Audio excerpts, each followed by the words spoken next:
Guys, may na-receive pala tayo na diban sa shop. So, sira yung kanyang mainboard. So, wala tayong mahanapan.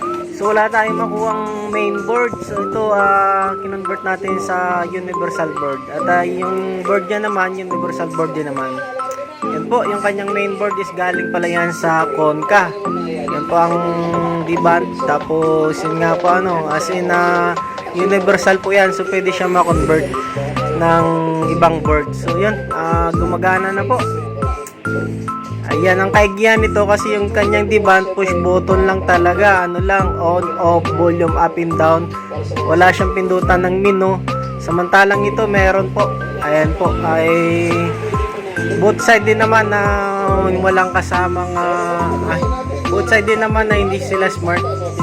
So yan, may kasama na rin yung remote, universal. Yun ang talagang pinaka-way natin kasi wala naman tayong remote ng Konka. So yun, okay na yan sir. Pwede na pagtiyagaan kaysa wala. So yun, sa gusto pa po magpagawa po, ito po yung shop ko, yun po yung universal na remote po. So yun po, pwede po yan. Sa gusto pa po malaman kung paano yung set up yung universal na remote na yan, PM na lang po. Tsaka kung saan po pwede mag-order, PM na lang po kayo mga services.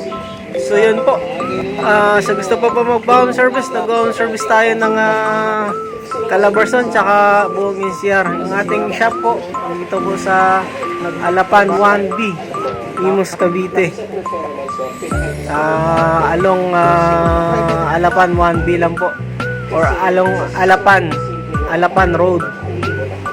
Yun po mga sir, tinesting na natin dyan, binarn test na natin sa ating shop para wala nang magbaback shop. Ayun yan, tinesting na natin dyan. So yan po, dito po sa shop wala pong bayad pag hindi po mag-success long dawa po. Yan po, PM na lang po.